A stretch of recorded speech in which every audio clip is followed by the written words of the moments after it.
সপ্তাহখানেকেরও বেশি সময় ধরে ঠিকানা ছিল হাসপাতালের বিছানা। শেষ পর্যন্ত মৃত্যুর কাছে হেরে গেল আমাদের নির্ভয়া।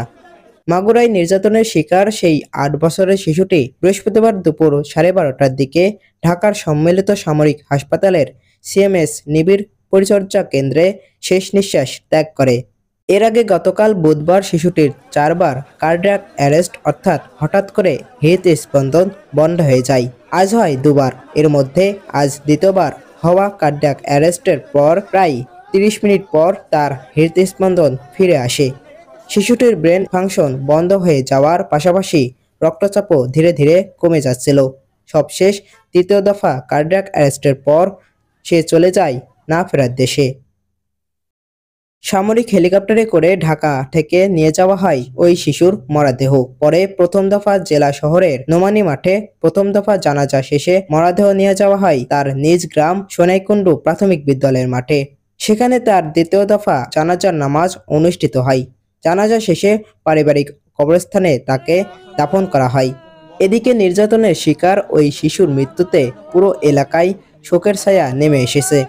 তারা সবাই এই নির্মম হত্যাকাণ্ডের বিচার চেয়েছেন।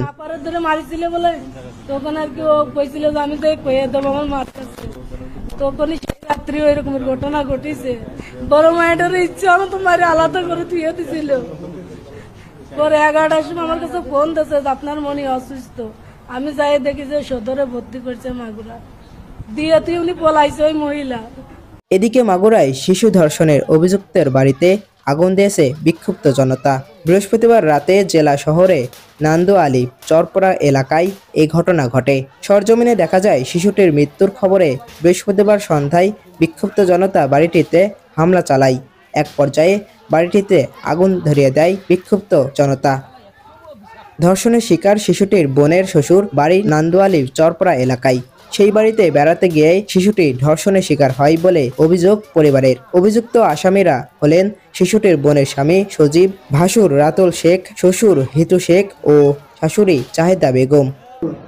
ভাই আমি যে সময় আমার কোর্টে উঠাইব তারপরে আমার একটা কথা আছে, আমার যেমন তিলে তিলে শেষ করছে ওরে আমার আবার একটা পুতা দিবেন, ওরা আমি পুতা দিলাম শেষতে চাই তো আমার আত্মা শান্তি পাবে, নাহলে আমার আত্মা শান্তি পাইব না। গত 6 মার্চ মাগুরা শহরে বোনের বাড়িতে বেড়াতে গিয়ে ধর্ষণের শিকার হয় শিশুটি। পরদিন তাকে মাগুরা 250 শয্যা বিশিষ্ট হাসপাতালে ভর্তি করা হয়।